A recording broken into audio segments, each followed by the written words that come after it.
Iran rebuilds its arsenal. Senior Israeli officers are warning that gaps in readiness and defense funding could leave Israel exposed to a sudden war. IDF Central Command Chief Major General Avi Bluth warned that Israel must prepare for a sudden, unexpected war breaking out without clear warning signs.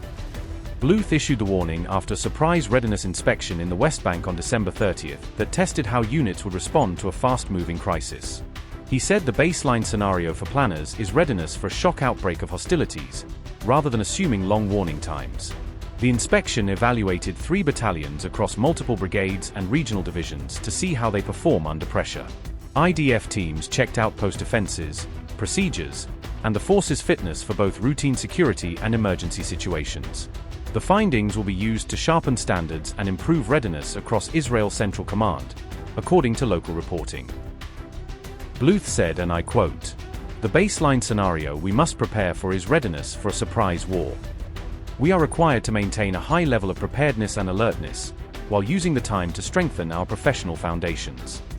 To identify gaps before they become root problems, learn, refine processes and continuously improve the readiness of our forces, in routine times, and during an emergency." Unquote. The surprise inspection, which tested 3 battalions across several brigades and regional divisions, focused on real-world defensive performance. Bluth stressed that such inspections help identify gaps before they turn into systemic failures that are harder to fix. The Army said the lessons learned will be used to raise standards and tighten readiness across Central Command, which oversees the West Bank. Interestingly, just a day later, Israel's Defense Ministry raised its own alarm over the level of funding available to sustain this readiness.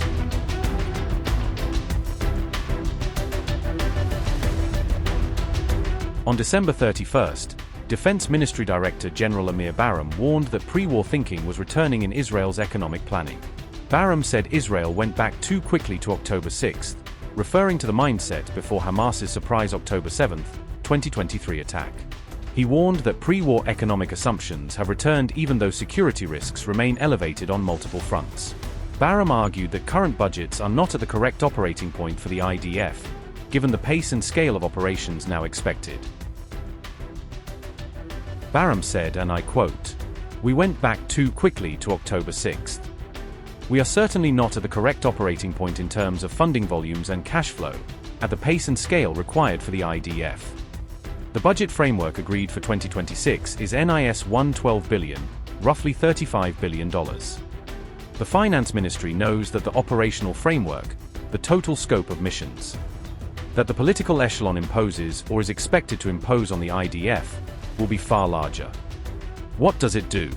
It plays games with the defense establishment, consistently under budgets, drags the industries into debt, and then accuses the IDF of alleged overruns that are clearly inevitable."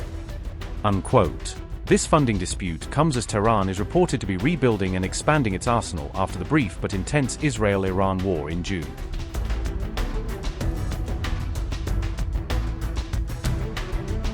Israel recently admitted that it failed to fully destroy Iran's missile program during 12-day June conflict and associated strikes. As per Times of Israel, Iran's ballistic arsenal is roughly where it stood on the eve of the war, despite Israeli and US attacks. Reports estimate that Iran still fields around 2,000 heavy ballistic missiles even after the 12-day confrontation. Notably, Iran's 2026 defense budget surged after the June war with Israel, reaching new record highs. Tehran's overall defense and security spending was increased by about 145% compared with previous levels after the conflict. The government said total defense and security allocations for 2026 will amount to approximately $9.23 billion. Iranian authorities framed the budget surge as necessary to strengthen deterrence and manage what they call growing security threats.